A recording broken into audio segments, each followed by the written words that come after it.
But I just get the sense that you read a lot. You're crazy intelligent and you read a lot, because I feel like you make a. Would you read widely? Do you read all just different kinds of stuff? Do you like history? What is it? Yeah. Yeah. I mean, I don't think I'm that smart with like shapes. But sometimes I know, because like I feel like I don't have a high IQ. But then I do see other people try to like pack up the car. And then I'm like, oh, maybe I do have a high IQ, because I see them trying to fit sort of like a chair into the trunk, like clearly the wrong way. And I'm like, wow, I thought I had a low IQ, but I'm watching this guy fucking put this chair. He just can't figure out that's not going to close. But if you just tilted it, all right. And I let him go a while. And then, you know, I help out sort of gently, because that's what girls have to do. And it's like watching a slow motion train. And I said, oh, okay, you thought it there. All right. And sure, let me give it a whirl. But yeah, I guess I was a film and philosophy double major in the abstract at Tisch, dropped out. So, yeah, I'm pretty uneducated. And very self-taught, therefore. I mean, it sounds to me like you're educated in the best way, which is you're self-educated. Yeah, so it's a rambling sort of, much like how I talk and exist and move through life. But it's, you know, like a rabbit hole. That's, you remember the 90s? I think I read something, because this really stuck in my mind, which is, I think it's when you were in rehab, you said you walked around with a giant biography of Rasputin. Oh, yeah. And I was thinking, oh, this is my kind of person, because thanks. I like to read about the darkest, weirdest people. Rasputin has always fascinated me, and I just thought, you know, there's something about that kind of that's how my mind works. Is that I think that's what I would walk around and be. I probably wouldn't be reading the uplifting book they would want me to read on my path to better health, and here are the steps and things like that. I would find a very, very dark figure in history and read their biography, and it would give me some kind of solace. Yeah, and I don't want to burst your bubble, but Rasputin's biography was something that I was carrying around while I was on drugs. In rehab, it was more like I got very into... I was reading Thomas Pynchon Against the Day. I was so excited when it came out because it was like 1,000 pages, and you know, there's nothing to do with rehab except, you know, sit on a sofa and they feed you a lot, and so yes, I really associate Rasputin with like a back pocket kind of, you know, New York 90s. Like the scumbag era. But I remember finding it in my storage space, and I still have the same copy of it. And I love it. It's very ragged. I really put that Rasputin through hell. And it's like, that kind of was his ship. He's hard to kill, too. Yeah. And that motherfucker. Famously hard to kill, that guy. That guy. And I was like, the shit I fucking took him through, though, my God, you know? But yeah, I was reading a lot and often and widely, and also movies, you know, because the film school was so expensive. Right. They wanted like $60,000 a semester or some shit. And I was like, honey, you're nuts. So that's, you know, like rich kid shit. What I did, I bought this studio apartment that was Gramercy adjacent. And I spent my, I had $100,000 from all of these jobs. It was, I think, Krippendorf's Tribe is what gave me that money, which is a blackface movie, if you haven't seen it. It's a Disney blackface picture. And starring Richard Dreyfuss. Krippendorf's Tribe? I remember that. Yeah. Yes. So the premise is that Richard Dreyfuss is an anthropologist whose wife dies, and now he's a sad widower with these 3 kids. And so he decides to create a fake tribe in his backyard. Oh, yes, it's worse than you think. And and so then, essentially, it's all of us, Richard Dreyfuss, myself, and I guess the other two sons. I'm the eldest, all in full blackface. How have I never heard of this? People. Yeah. Wow. It's pretty nuts. So you chose a good time to get out, I think. Let's go to a clip. Yeah. 1998. 1998. And so I took that money and I was like, oh shit, I'll just buy an apartment because the other money, all my childhood acting money, had been spent already. Not by you. No, and I thought I was going to get a Lambo. That's why I was doing it. I was promised that I was going to get a Lambo, but it never materialized. But I did get a bad credit score early because my Social Security number was being used frequently.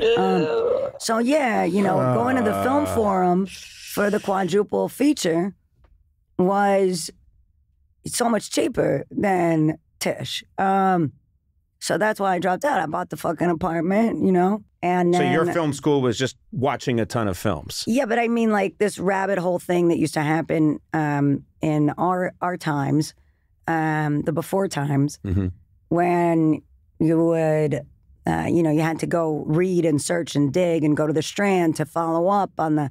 Okay, so who is this fucking George Cukor? All right, okay, Billy Wilder, what you got? Like, you would go down a rabbit hole and then figure out who Philip Marlowe is and, see the sort of lineage there and understand, pre-code Hollywood and, this Hays Code. Who the fuck is this Hays? And so I think that sort of self-taught, and it was always with the sort of the things that seem to be plaguing you, tilt to it of, what's it all about, Alfie? And death and these things. And really the thing that it was really, but it was in rehab that I really started connecting directly to science. Because in high school, it was not my thing.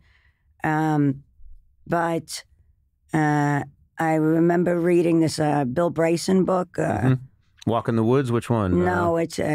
I don't know, a short history of nearly everything. Yes, yeah. And I was like, oh, okay, I think I can use that concept as like this higher power concept because it was so impossible to sort of reconcile. What is this idea of, like an anthropomorphic God or whatever?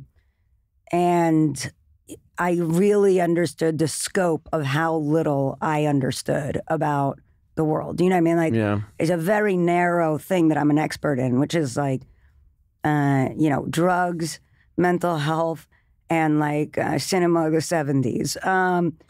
But that book really opened my eyes to like just how inconsequential I was in the scheme of things. And that there was so much I didn't even know.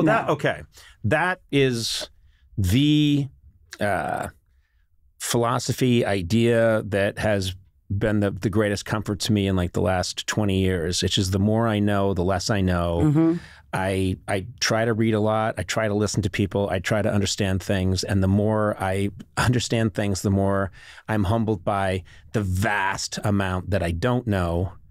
And I said this a couple of years ago in an interview and people thought, well, he's really dark or I remember it was like Conan's goth. But I was basically saying, I think nothing I do in this life is going to outlast me that much. And I think soon after we go, besides my wife and my kids, I don't think that it's going to mean that much to people. And I mean that in a comforting way, meaning it feels like the pressure's off in a way. If you don't get, I think when people get wrapped up in this concept of I'll live forever or my work and how will I be remembered, I think that's a huge waste of time, you know? Yeah. It's an ego trip and it's, it's like, what I've heard, the best thing about the 12 steps I've heard is it's like you're deconstructing the house that ego built, you know? Right. And, it's a never-ending nightmare, being a person because, the truth of the matter is you feel good when your chips are up and you feel bad when they're down. Or like you send a text message and you don't get the reply you want and you're like, what the fuck I do? And you spend 4 hours thinking about it. And then the text comes in and you're like, oh, now that's fucking yesterday's problem. I guess we're back, baby. Like, and it's so fucking weird. You know what I mean? Like, it's weird that every day you have to kind of play this game of sort of having a good day, driving my car, or today's a piece of shit. Couldn't hail a taxi. And, you know, I loathe inanimate objects and logistics. They seem to be two real troublemakers, you know.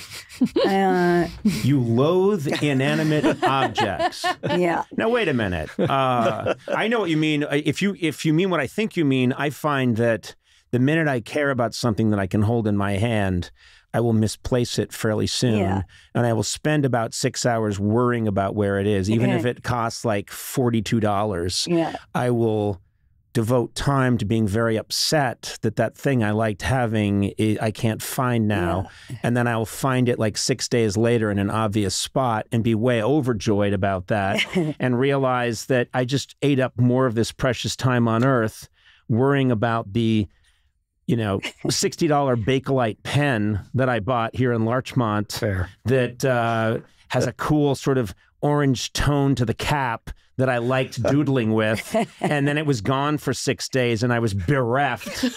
But now I found it again. Oh, why would I put it inside a sock? Why did I do that?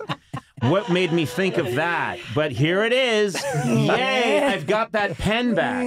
And it's crazy. Yeah. And then what? Closer to the grave. Yeah. Good job, Conan. Good little soap opera. Yeah. But I understand what you're saying. That's what I'm saying. Yeah, it's exactly what I'm saying. Like, what the fuck are these things? It's like, oh, where's this bottle cap? Oh, okay, now you're a magical mystery tour. Cool.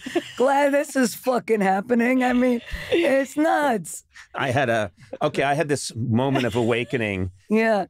Years ago in New York, when I worked in 30 Rock, across the street was Christie's auction house.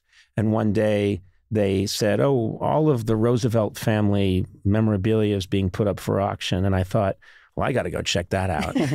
So I went over and it's Franklin Roosevelt and Eleanor. And then they had a bunch of kids. And so basically I went and looked and it was room after room after room of all the stuff they had given each other for Christmases going back to like 1922 up into, past when Franklin's gone and well into the 1950s. And it was just case after case after case of stuff that looked like, that's a tie clip.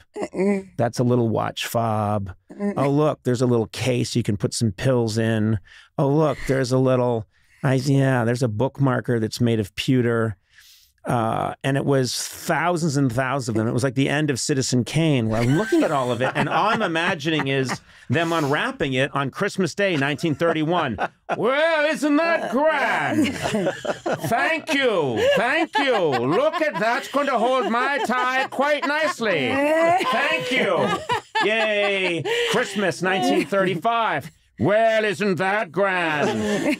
That's going to keep my place in the book. And now everyone's dead.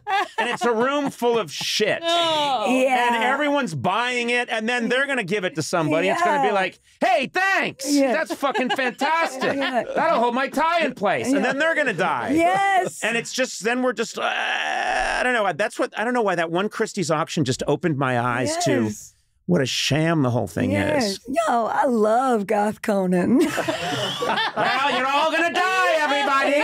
You're all going to die. Yeah, Goth Conan's a shit, okay?